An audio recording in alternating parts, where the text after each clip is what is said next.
Brought to you by TechnoSpark 20 series smartphones.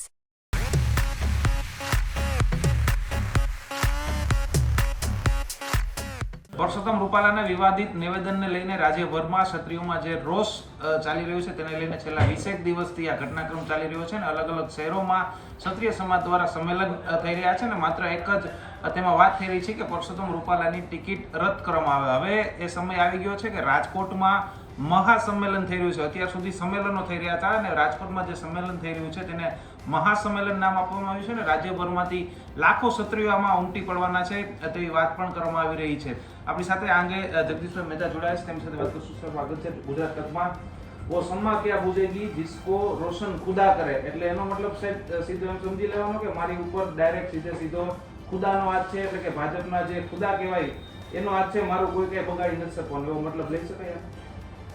જેથી કરવા ગયા કંસારને થઈ ગઈ થૂલી. એક બટન ઊંધું દેવાનું, પરસોત્તમભાઈથી બધા બટન ઊંધા દેવા છે. કાં તો એના સલાહકાર સારા નથી, આપણે કહીએ નાગદમન વખતે કહે છે ને, કાં તારા મિત્રોએ તને ભોળમાવ્યો, કાં તારા વેરીએ તને વળાવ્યો, એના જેવું છે. તે દિવસે ઈદ હતી, જે દિવસે આ શેર શાયરી બોલ્યા ને તે દિવસે ઈદ હતી. એને એમ હતું કે આ ઈદ જે છે તો એને લગતું હું બોલવું, એટલે એણે એમ કીધું, બરાબર, કે ફાનુસ બનકર जिनकी हिफाजत हवा करे वो सम्मा क्या बूझे जिसे रोशन खुदा करे. બાકી નથી. તમારે આજ મુસ્લિમ સમાજના એરિયામાં તમે ગયા હો અને મુસ્લિમ સમાજની કોમ્યુનિટી સામે સાંભળવાળી હોય, ઈદનો તહેવાર હોય તો વાજિબ વાત છે, કાંઈ વાંધો નથી. સેક્યુલર રાષ્ટ્રમાં આપણે એને ખુદાઈ ગયું, ભગવાન ગયું, બધું એકી, કોઈ વાંધો નહીં. પણ તમારી સામે જન સહેલાબ તો આપણો હિન્દુ બેઠો હોય અને આવી કટોકટી ભરી સ્થિતિમાં, કારણ કે એક સમાજનો એક ધડો જે આવો શક્તિવંતનો શક્તિ પૂજક જે છે એ તમારી વિરુદ્ધમાં હોય ત્યારે તમે બધા ખુદાના વખાણ કરી લો. એટલે આ તમને કોઈક સલાહકાર ખોટો છે અને કાં પરસોત્તમભાઈને હવે ખોટે રવાડે કોઈ ચડાવી દીધા હોય એવી વાત છે. અન્યથા આ સારસ્વત પુત્ર છે, આવું કરે જ નહીં. અમે લોકોએ લખ્યું ને આપણે કહીએ છીએ ભાઈ તમને ખોડલ મદદ કરે કે ખુદા મદદ કરે?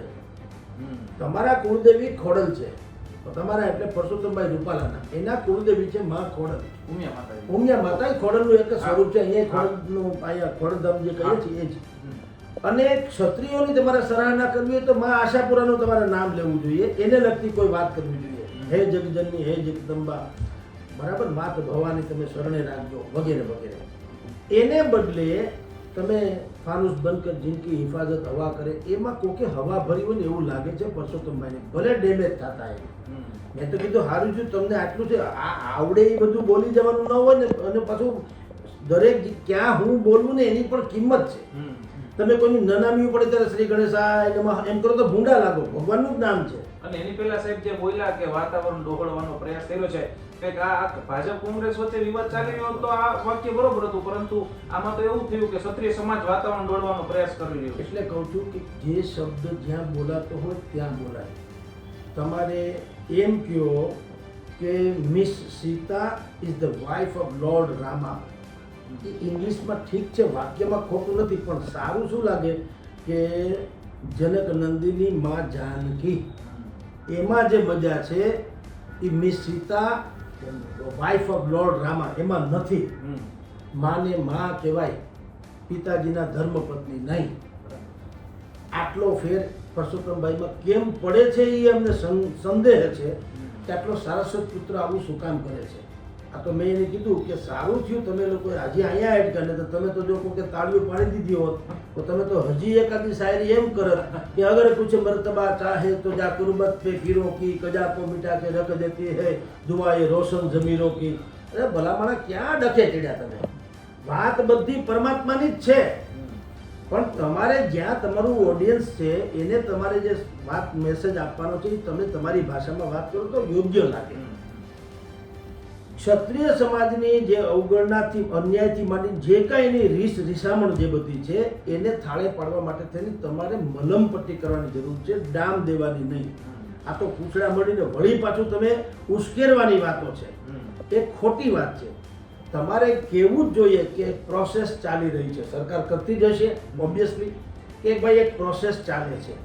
એ પ્રોસેસ પૂર્વે મારા લેવલ પ્રમાણે, હું નાનો માણસ છું પણ મારા લેવલ પ્રમાણે એમ કે ભાઈ પહેલાં તો મેં ક્ષમા યાચના કરી, પછી એક જગ્યાએ સંમેલન મળ્યું હતું ક્ષત્રિય સમાજનું, ત્યાં મેં કરબદ્ધ, ત્યાં પણ મેં ક્ષમાયાચના કરી. અમારા પાર્ટીના પ્રદેશ અધ્યક્ષ એણે પાર્ટીને રૂએ પણ ક્ષમાયાચના કરી. એણે તમામ કાર્યકર્તાઓને એવું કહેવામાં કીધું છે કે તમે જ્યાં પણ મત માગવા જાઓ, પહેલાં તમે મત નહીં, પહેલાં તમે ક્ષમા માગજો અને પછી તમે મત માગજો. આટલી અમારા તરફથી થઈ છે. અને હજી પણ હું એમ કહું છું કે જો તમને આમાં કાંઈ ઉણપ લાગતી હોય કે હજી કંઈક ખૂટે છે તો હું મારી પ્રત્યેક સભાઓમાં આપની એટલે કે ક્ષત્રિય સમાજની હું ક્ષમા માગ્યા પછી જ કંઈક પણ વાત વિચારીશ. અને બીજું કે આ બધી જ તમે અત્યારે અહીંયા આટલી જનમેદની બેઠી છે, બધાએ આનંદ મંગળ કરો છો, મને હાર તોરા કરો છો, બધી વાત સાચી, પરંતુ આ સભામાં પણ મને ક્ષત્રિય સમાજ નથી દેખાતો એનું મને દુઃખ છે, એનું મને રંજ છે. કારણ કે ગામમાં મેં તમને કીધું ને, આપણે કહીએ છીએ પાઘડિયું 50, એમાં આટાળી એકે નહીં, આ ઘોડો ને સવાર મીઠે ને ભાળું માંગડો. ગામમાં કોકને કાણે જાવ ને ત્યારે પાઘડીને આટા વાળવાનો હોય, ધોતિયા ઓઢવાના હોય, અને કોકને ઘોડા ઉપર બેહીને કોઈને કાણે ન જો, ઘોડા ગામને પાદર ઊભા રાખવાને, પેદલ હાલવાનું હોય કે ઘોડાને દોરીને હાલવાનું હોય, ઘોડા માથે તબડક તબડક બેહીને કોઈને કાણે ન જવાય. એટલે લોકોએ કીધું કે પાઘડિયું 50, એમાં આટાળી એકે નહીં, અને આ ઘોડો ને અસવારું મીઠે ને ભાળું માંગડો. પરસોત્તમભાઈએ આવી વાત કરવી જોઈએ કે અત્યારે ભલે ભરી સભા બેઠી છે, તમામ સમાજ છે, બધા મને ચાહે છે, વાંચે છે, સાંભળે છે, જે કાંઈ છે, પણ મને જે વ્યક્તિગત એમ લાગે છે કે મને ઉણપ શું દેખાય છે કે આમાં પાઘડીયું નથી દેખાતી. 50 નહીં, મારે 500 પાઘડી જોવી છે, પણ એ આટાળિયું પાઘડીયું જોવી છે મારે, એ મને દેખાતી નથી. એટલે મને થોડોક રંજ છે. અને હજી હું આગળ વાત કરું પહેલાં તમને કહી દઉં કે હું હજી જઈશ. ધારો કે 16મી તારીખે હું ફોર્મ ભરવા જવાનો છું, આવો જનસેલાબ સાથે હશે ખરો, અબીર ગુલાલ ઉડતા વગેરે વગેરે, પણ મેં લોકસભાએ જોઈ છે, રાજ્યસભાએ જોઈ છે, મંત્રી બધા ભોગવા છે, બધી જ ખબર છે. એની મોજ નથી. મોજ તો મને ક્યારે થાય, કોરહ ક્યારે ચડે ફોર્મ ભરવાનો, કે મારી આ જે ફોર્મ ભરવા જવાની જે આખી યાત્રા છે, એ યાત્રામાં 1000 ક્ષત્રિયજનો પોતાના કેસરિયા સાપા બાંધીને પહેરે અને મને પોરહ તો ચડે, કહી દે પરસોત્તમભાઈ અમે તમારા ધર્મ રક્ષકની જેમ અમે હારે છીએ. આવું ચિત્ર ઉપસે એની હું કોશિશ કરું છું. અને અહીંથી માંડીને દિલ્હી સુધી હું મારાથી બનતા પ્રયાસો કરું છું. અને હું મા ભવાનીને એટલી પ્રાર્થના કરું કે આ મારી વાત જે છે એ ફળીભૂત થાય, સાક્ષાત્કાર થાય. આવી વાત એને કરવી જોઈએ. પણ એનો કોઈ સલાહકાર સારો નહીં હોય, યા તો ગમે તે બન્યું હોય, કારણ કે નેતા તો મેઘાવી પ્રતિભા છે, એને કંઈ આપણામાં બુદ્ધિ છે ને એનામાં ના હોય એવી વાત છે જ નહીં. પણ જ્યાં જે શોભતું હોય મેં તમને કીધું તે શોભે, પણ એ ન થયું. અને આવું જે ફાનુસ બંધ કર જિંદગી હિફાજત હવા કરે, वो सम्मा क्या बुझे जिसे रोशन खुदा करे, આવું બોલે એટલે તો ઓલાને ન હોય ત્યાંથી વળી પાછો એને હુરાતન ચડે કે તમે જો અમને અવગણતા જ હોય તો હવે તો લડી જ દેવું છે. અને પછી કરણસિંહજીએ જે પ્રેસ કોન્ફરન્સ અમદાવાદમાં કરી એમાં એને આ વાતનો ઉલ્લેખ કર્યો કે નીરો ફિડલ વગાડતો હોય, જેમ આખું આગ લાગી ગઈ એના દેશમાં નીરો ફિડલ વગાડતો હતો, એવી રીતે તમે શેર શાયરી બોલો છો. એટલે એને ગમ્યું નહીં અને વાત થોડીક બેચરાઈ ગઈ. અને અત્યારે આપણે જાણીએ છીએ તેમ કે જે રતનપરમાં સંમેલનમાં બધા ક્ષત્રિય આગેવાનો બોલી રહ્યા છે, એ શું બોલી રહ્યા છે? બસ અમારે કાંઈ બીજું સાંભળવું નથી. કાં તો અમને થયેલા દુઃખનું નિવારણ કરો અને કાં અમારી માગણી છે એને સ્વીકારો. આ બે વસ્તુ થઈ રહી છે. સારું કેટલું થયું છે જુઓ. આમાં તો અત્યારે ક્ષત્રિય સમાજ જે છે એ પ્લસ પોઈન્ટ એને છે, એને સેલ્યુટ કરવું પડે છે. કારણ કે એણે ધૈર્યતા એણે તમને પ્રદર્શન કરેલું, ધૈર્યતાનું સંયમ અને ધૈર્યતા. ભાઈ રમજુભા બાપુએ ગઈકાલે પત્રકારોએ જાણીને પૂછ્યું કે ભાઈ શનિવારનું મહાસંમેલન જે મળવાનું છે એમાં શું થશે શું નહીં. બધાને અપેક્ષા એવી હતી કે બધે મારી નાખું કાપી નાખું એવી જ વાત થશે, પણ નહીં. રમજીભા બાપુએ ગઈકાલે જ કીધું હતું કે સંમેલન જે છે એ સૌથી અગત્યની વાત એ છે કે શિસ્તનું સંમેલન, તમને અભૂતપૂર્વ શિસ્તના તમને દર્શન થશે. ક્ષત્રિય સમાજ નૈત્રો આપણે જાણીએ છીએ કે આ બળદની જોડી નથી ગાડે બાંધીએ કે આ સિંહના ટોળા છે. હવે ઈ ટોળા ભેગા થાય શું થાય? સિંહ એક હોય તો ભારે પડે જંગલ ને, ટોળા થાય શું થાય? પણ એને કીધું કે અમે સિંહ ચોક્કસ છીએ, પણ અમારી ઉપર વાઘ સવારી કરનારી માં જગદંબા બેઠી છે એવા સિંહ છીએ. એના ઈશારે અમે ચાલીએ એમ છીએ. અમે ફાડી ખાઈએ કોને? મહિષાસુરને ફાડી ખાઈએ, જનતાને ફાડી ન ખાઈએ. શંકરના ગળામાં નાગ હોય, ગમે એને ડરશે નહીં. નહીતર તો ન્યાય બાજુમાં જ કાચબો છે ને બાજુમાં તમે જુઓ તો ઉંદર પણ છે, કાર્તિકેયનું વાહન, બાજુમાં મા ભવાનીનું છે, બળદ પણ છે, સિંહ, આજે જેને આપણે નંદિની કહીએ છીએ. એકબીજાના ખોરાક છે પણ એ ખાતા નથી. હું કામ? સંયમ છે. તમે જુઓ આ બધા જ સંયમનો ન્યાય પરચો તમને અત્યારે ક્ષત્રિય સમાજના મિલનમાં મળી રહ્યો છે. એ શું સૂચવે છે? એ એમ સૂચવે છે હજી તક છે. સરકાર સમજે, સરકાર સમજદારી બતાવે. અમને જે ખોટું લાગ્યું છે એ ખોટું લાગ્યુંનું ભરણ કોઈ પૈસા શાબ્દિકથી માંડીને જે રીતે થતું અમારો સમાજને સંતોષ થાય એવું તમે કાંઈક ઉચ્ચારણ કરો. અને હું આપને કહું, જ્યાં સુધી આપણી જાણકારી છે ત્યાં સુધી આ સંમેલનમાં જે કાંઈ ઠરાવો થશે, જે કાંઈ અંતે વાતો આવશે, ઘડી બે ઘડી આપણને લાગશે ખરું કે ભાઈ હવે વાત બેચરાઈ ગઈ છે. કારણ કે જન સૈલાબ વચ્ચે થનારી વાતો અને ડાયલોગ ડિલિવરી જે થાય એ જુદી ઘટના હોય છે. પણ આ જનસમૂહની વચ્ચે તમે જુઓ તો એમ લાગે છે કે હવે તો આ રહ્યા પાર. પરંતુ ચમત્કારો આજે થાય છે જ્યારે તમે શુભત્વ કરવા કાંઈક જઈ રહ્યા છો. દરેકનો આશય શુભ હોય, ઈગો ન હોય. તો હજી તમને કહું છું કે કાંઈ ને કાંઈ એવો રસ્તો ચોક્કસ નીકળશે. એમાં ધર્માનુરાગી આગેવાનો, ધર્મદુર્જન સંત મહંતની મૂર્તિશ્રીઓ અને ભારતીય જનતા પાર્ટીના ટોચના એટલે કે વડાપ્રધાન નરેન્દ્રભાઈ મોદી એનું એક સ્ટેટમેન્ટ આવી શકે છે. એનું એક સ્ટેટમેન્ટ આવી શકે છે કે 22મી તારીખે જ્યારે હું રાજકોટમાં આવું, એની જે જાહેર સભા છે એ પહેલાં કહું છું, એ પહેલાં એક સ્ટેટમેન્ટ આવી શકે એમ છે. એની સ્ટેટમેન્ટ કદાચિત જો આવી જાય તો ક્ષત્રિય સમાજને ઘણી રાહતરૂપ હશે. કારણ કે આજ સુધી એક આશાનું કિરણ શું છે કે કોઈ ક્ષત્રિય નેતા કે કોઈ ક્ષત્રિયાણી ભાઈ બેન દીકરીએ, મા બેન દીકરીએ ક્યાંય પણ નરેન્દ્ર મોદીને વિરુદ્ધમાં વાત કરી નથી. અને આ જે બારી રાખી છે એ એની પરિપક્વતા, તેની સમજણ છે. સારી વાત છે. જગતમાં તમે જોજો, આપણા ઘરમાં પણ તમે બારી બારણા બંધ કરી દો ને એક ઉંદર, બિલાડી જ છે ઘરમાં, માની લો બિલાડી ભોળું પ્રાણી છે, પણ પહેલાં એ તપાસે કે ક્યાંયથી નીકળવાની બારી છે કે કેમ. નથી, એને ખ્યાલ આવી જાય કે નથી, એટલે હવે નિશ્ચિત છે કે આ ભાઈની હારે મારે લડવાનું જ છે. એટલે એ નોર કાઢે એમ કહેવાય છે કે એના નખ તે દિવસે વધી જાય અને જો ડોકે ચોટી જાય તો એના પગ કાપી નાખે તો ડોકું ના મૂકે. ક્ષત્રિય સમાજને આવી હાલતમાં નહીં મૂકવા બદલ પણ આ સંકલન સમિતિ છે એને ધન્યવાદ આપવા પડે કે એને બારી રાખી છે. અને એ બારી છે નરેન્દ્ર મોદીના નામની. તો સંભવ છે કે જે ક્ષત્રિય સમાજ ઈચ્છે છે એવું કાંઈક એક રાહતભર્યું નિવેદન કે ખાતરી કે કોઈ પણ પ્રકારની વાત એ વડાપ્રધાન થકી આવી શકે છે. અને આવ્યા પછીથી જ્યારે 22મી વડાપ્રધાન અહીંયા આવવાના છે ત્યારે શક્ય છે કે એ મલહમ પટ્ટીના આધારે જ થોડોક રૂઝાયેલા ઘાવ સાથે ક્ષત્રિય સમાજની એક બેઠક એ મળે અથવા નરેન્દ્ર મોદી સાથે મિટિંગ થાય. સાહેબ 22 તારીખનું જે મોદી સાહેબની સભા છે એ કદાચ એવું બની શકે કે આ આંદોલનનું જે આ ચળવળ ચાલી રહી છે એમાં છેલ્લો દિવસ હોય 22 તારીખ. આવું આપણે ઈચ્છીએ કે એવું હોય. અને સારી વાત એ જ છે, ઘણી વખત આપણને હવે તમે મને આ બધું નહીતર મારો આ સબ્જેક્ટ નથી, યુટ્યુબથી માંડીને કોઈ ચેનલમાં પણ બોલી જાણીએ પણ પછી આપણે એના કોમેન્ટ્સ વાંચવાની ખબર નહીં. મને લાગતા વળગતા કીધું એટલે કહું. કેટલાય લોકોને એમ લાગતું હોય તમે ભાજપના એજન્ટ છો, કેટલાક કે તમે સોયન્સો છો, કોઈક કે તમને કંઈક તમે જાતને બુદ્ધિશાળી સમજી ગયા વધારે, કોઈકને કાંઈક લાગે છે વગેરે વગેરે. ઠીક છે, લોકો રીતે બોલે. અમે તો મન વચન કર્મથી એટલું કહીએ છીએ કે બ્રાહ્મણના ખોળીએ જીવ છે ને સૂર્યની સાક્ષી એમ માનીએ છીએ કે પત્રકારિતાનો ધર્મ શું છે? કોઈ પણ ભોગે સમાજનું શુભ થાવો.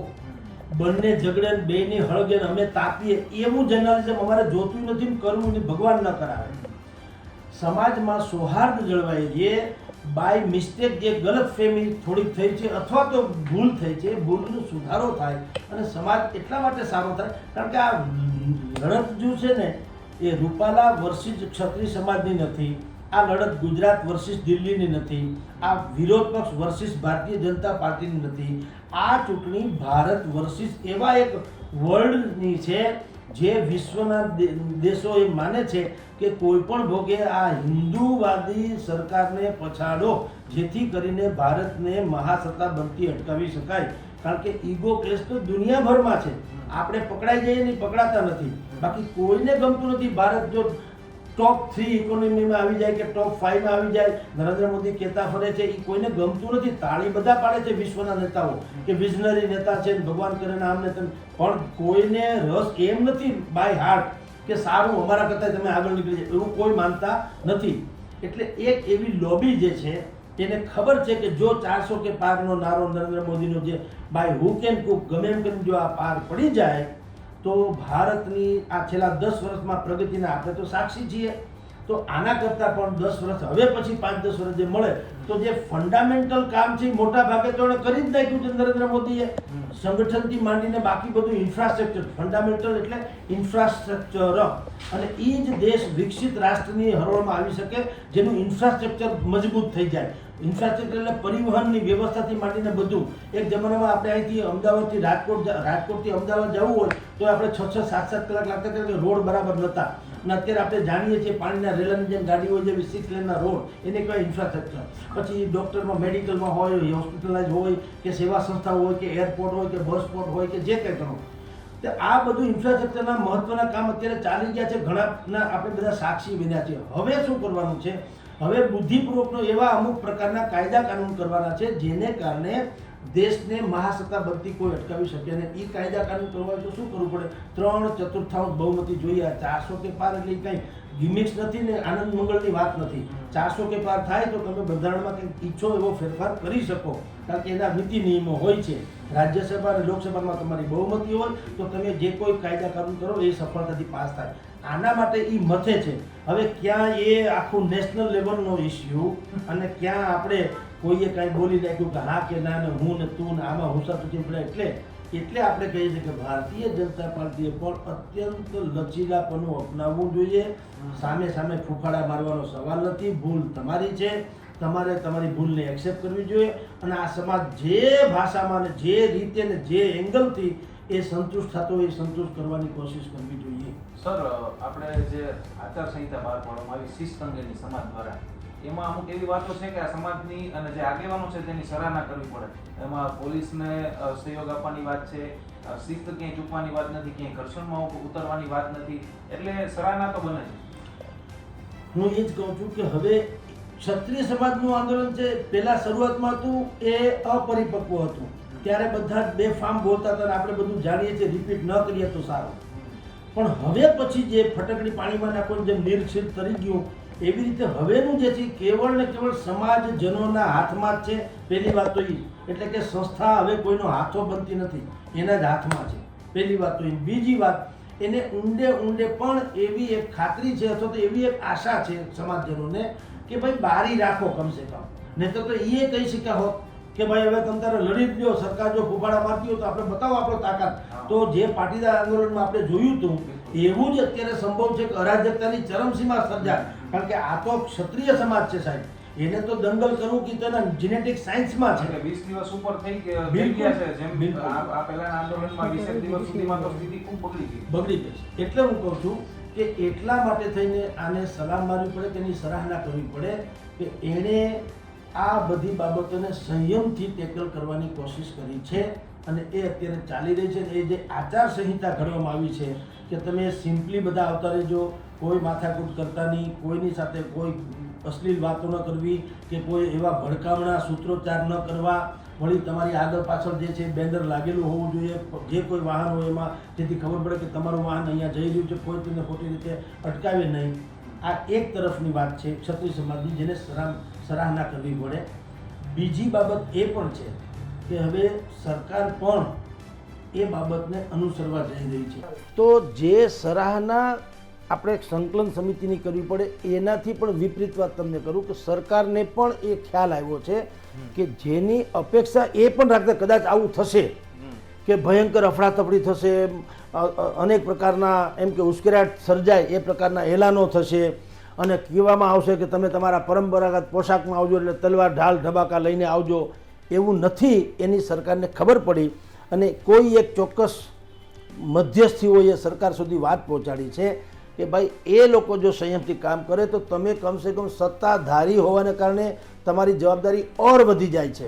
એટલે તમે પણ એમાં એકદમ લચીલાપન અપનાવો અને એ લોકોને એમ થવું જોઈએ કે સરકારે સરકારગીરી નથી કરી, પણ અમારી વાતને એણે ગરિમાપૂર્વક સ્વીકારી છે. એટલે જ્યાં સુધી અમારી જાણકારી છે ત્યાં સુધી આ જે સંમેલન છે એ સંમેલનમાં જ્યાં પણથી રાજસ્થાનથી આવે કે આમથી આવે, સૌરાષ્ટ્રભરમાંથી આવે યા ગુજરાતમાંથી આવે, ક્ષત્રિય સમાજના બોર્ડ બેનર સાથેના જે વાહનો આવશે એને ગાઈડ કરશે, અટકાવશે નહીં, અવરોધ નહીં કરે. એટલું જ નહીં, વાત તો અમને ત્યાં સુધી જાણવા મળી છે કે માની લો કે કોઈ એક 2-5 કિલોમીટરના દૂર ક્યાંકથી વાહન આવતું હોય અને એ રસ્તો ભૂલી ગયા હોય અથવા તો રસ્તો પૂછે પોલીસ તંત્રને કે ભાઈ રતનપર કઈ બાજુ આવ્યું, અમારે પહોંચવું છે, તો સંભવ છે પોલીસ તંત્રને કહેવામાં આવ્યું છે કે આસપાસમાં જો કોઈ હોટેલ હોય ખુલ્લી હાઈવે ઉપર તો કહેવાનું કે બાપુ રસ્તો તો આ જ છે ને, અહીંથી એટલા કિલોમીટર અંતરે રતન પર આવી જવાનું છે, પરંતુ આપને કોઈને ચા પાણી પીવી હોય તો પણ છૂટ છે. આ સરકાર તરફથી બુદ્ધિપૂર્વક કરવામાં આવેલી વ્યવસ્થા છે. શું કામ કે ક્યારેય સરકાર પણ નથી ઈચ્છતી કે સંઘર્ષ થાય, એ એમ ઈચ્છે છે કે સમાધાન થાય. અને ક્ષત્રિય સમાજનું પણ એનું જે શીર્ષ નેતૃત્વ છે એ પણ સમાધાન જ ઈચ્છે છે, પણ કઈ રીતનું? સરકારી સમાધાન નહીં, પોતાના આત્માને પહેલાં એમ સંતોષ થાય એવું સમાધાન ઈચ્છે છે. પણ મધ્યસ્થી તરીકે સંત મૂર્તિઓ કોઈ આવે કે કોઈ રાજા રજવાડા આવે કે કોઈ આવે, એવી આપણી પાસે વિગતો છે ત્યાં સુધી કંઈક એવો રસ્તો આ લોકો દ્વારા નીકળશે કે જેથી કરીને આ આખું જે અસ્મિતા સંમેલન છે એ કદાચ એ ક્ષમાપનાનું સંમેલનમાં ખપી જાય તોય નવાય નહીં. અને એક મોટી આશા છે જેમાં નરેન્દ્ર મોદીની પણ ક્યાંક એમાં ભાગીદારી નોંધાશે એવું આપણે મીડિયા થકી સાંભળીશું. ખૂબ જ મહત્વની વાત કહી સાહેબ. ગઈકાલે જે કાઠી સમાજ દ્વારા ભાજપના ઓફિસ ખાતે કમલમ ખાતે એક પ્રેસ કોન્ફરન્સ કરવામાં આવી, પછી ગરાસિયા બોર્ડિંગ ખાતે કાઠી સમાજના અન્ય આગેવાનો દ્વારા પ્રેસ કોન્ફરન્સ કરીને કહેવામાં આવ્યું કે આ ભાજપ સાથે જોડાયેલા લોકો હતા તેના દ્વારા કરવામાં આવ્યું છે ને ભાજપ પ્રેરિત છે. જો ખરેખર સાહેબ આ ભાજપ પ્રેરિત હોય તો ભાજપે આવું કંઈ કરવાની જરૂર છે ખરી? જેને દૂરંદેશી નથી આવું જ કરે. દૂરંદેશી હોય એ શું કરે? આવા છમકલા ન કરે. હવે આવું કરવાની કોઈ જરૂર નથી. તમારી સાથે છે તો એ આફડું દેખાઈ આવશે ચૂંટણીમાં. અને હંમેશા હું ઘણા આપણે ચેનલ્સમાં વાત કરી ત્યારે કહીએ કે હવે સમાજનો ઠેકો લઈને કોઈ નીકળે ને એ સારું થયું. આ સમાજે વાયરા પણ ખરા, બીજા એક સમાજે, બીજા એક જૂથે, પણ એ જૂથ પણ એ 50-50 જેવું જ થાય છે. કારણ કે આ જે પહેલો સમાજ હતો એ પણ કહી શકે, જેમ જયરાજજીના કેસમાં શું થયું, એ પણ એણે એ જ કીધું ને કે અમારે ત્યાં અહીંયા જે હજારેક લોકો ઉપસ્થિત છે અને મંચ ઉપર જે ક્ષત્રિય સમાજ, એ ક્ષત્રિય સમાજ નથી? ક્ષત્રિય તો છે જ ને, ભાજપમાંથી બાય પ્રોડક્ટ સમજો, પણ ક્ષત્રિયમાંથી તો તમે કાઢી મૂક્યા હોય તો કયો કાઢી મૂકે ક્ષત્રિયમાંથી? નહીં. તો તમે ના પાડો તો અમે હા પાડીએ તો નિર્ણય કોણ કરે કે સાચા ક્ષત્રિય કોણ? ચાલો સેમ પોઝિશન આમાં થયું છે કે ભાઈ કોણ કાઠી સમાજ સાચો? આ ભાઈએ ભાજપવાળા જેવા ગણાય છે એ કે અત્યારે ગરાસિયામાં જઈને મિટિંગ કરી છે તે. તો એના કરતાં એક વાત હું હંમેશા કહું કે આ બધી બાબતોમાંથી એક ધડો લેવા જેવો છે. ધડો શું છે? પ્રત્યેક સમાજે હવે એક છે ને ઠરાવ બહાર પાડવાની જરૂર છે. પ્રત્યેક સમાજના નામે કોઈએ કાંઈ પણ એનાઉન્સમેન્ટ કરતાં પહેલાં સમાજની રજા લેવી, એની પાસે એક લેખિત પત્ર હોવો જોઈએ. મને મારો સમાજ, હું બ્રાહ્મણ છું તો મને બ્રહ્મ સમાજ એક આખું અખિલ બ્રહ્માંડનું જે કંઈ ગોઠવણ થતી હોય તે, અને એમાં ચૂંટણી થવી જોઈએ તાલુકાથી માંડીને જિલ્લા લેવલની. કારણ કે કોણ સમાજ ક્યાંનો, હું પોતાની જાતે આખી લખી નાખું અખિલ ગુજરાત બ્રહ્મ સમાજ એવું મંડળ સ્થાપું એટલે હું અખિલ ગુજરાતનો થઈ ગયો વડો. પણ કોઈ ભોજ્યોભાઈ મને ઓળખતો નથી, શેનો વડો, શેની વાતો? તો એ વાત તો થવી જોઈએ સમાજમાં કે ભાઈ તમે કઈ રીતે. અને સમાજે પણ એક બીજી પણ એક આચારસંહિતા ઘડવી જોઈએ કે કોઈની પાસે 5 રૂપિયા છે અને એ બેનર પોસ્ટર કે સારી ઓફિસ રાખીને 10 જણાને હાજરીમાં 50 લોકોને સન્માન કરી નાખે એટલે વડો એને ગણી નહીં લેવો જોઈએ. સમાજમાં એનું યોગદાન શું છે અને એ સમાજને બીજા લોકો સરકારથી માંડીને બીજા તંત્રમાંથી સમાજને કેટલા ઉપયોગી થઈ શકે એમ છે. ઉપયોગી પણ એમાં સક્રિયતા પણ એની કેટલી. મને સમય મળે ત્યારે હું સેવા કરું એમ ના હાલે. શિર મળે પણ સમય મળે નહીં ને એમ આપણે દુહો છે, શિર મળે પણ સમય મળે નહીં ને જેને આ મહેમાન અલા કે તમે કાયા કુરબાન કરી દો ત્યારે તમારો મેળ પડે છે. તો એ સંજોગોમાં તમારી પાસે એવા ક્ષત્રિય સમાજથી માંડીને કોઈ પણ નેતા એવા હોય કે એ બેનર પોસ્ટર લગાડી દે એટલે તમારે આ માની ન લેવું જોઈએ કે આ સમાજ છે. તો એમાં ધ્રુવીકરણ થાય, બંને ઝઘડે એમાં ત્રીજો ફાવે કે આ કાઠી સમાજ અમારો, આ કાઠી સમાજ તમારો, આ દરબાર અમારા, આ દરબાર તમારા. એના કરતાં એક સંયુક્ત વાત હોય કે સમાજના નામે કોઈએ કાંઈ કહેવું નહીં. તો વસ્તુ ક્લિયર થાય. ગઈકાલે પણ આવું થયું. ભારતીય જનતા પાર્ટીએ કર્યું હોય કે કાઠી સમાજના કોઈ નેતાઓએ કર્યું હોય, જેણે પણ કર્યું હોય એને, કારણ કે આપણી પાસે એ પુરાવો નથી કે ભાજપે જ કર્યું છે, એ પુરાવો નથી કે સ્વયંભૂ આવ્યા છે કે કોઈના કહેવાથી આવ્યા છે, પણ કમલમમાં કદાચ એને કર્યું હોય તો લોકોને લાગે કે ભાજપે કરાવ્યું હોય. પણ આવું કાંઈ કરવાની જરૂર નથી. તમે સાથે છો એ ચૂંટણીમાં ખબર પડી જશે. અને સાથે ક્ષત્રિય પણ ક્યાં નાતો તોડી નાખ્યો? એણે એમ તો કીધું જ નથી કે હવે ભાજપની કે અમે નહીં, એવું તો કંઈ છે નહીં. સમાધાનની જ્યારે વાતો ચાલતી હોય ત્યારે સ્પીડ બ્રેકર ન બનવું, ઢોળાવ બનવું, જેથી કરીને ઝડપી કામ થાય. સાહેબ, પરસોત્તમ રૂપાલાની ટિકિટ હવે ભાજપ રદ નહીં કરે તે પોતાની વાત ઉપર મક્કમ લાગી રહ્યું છે.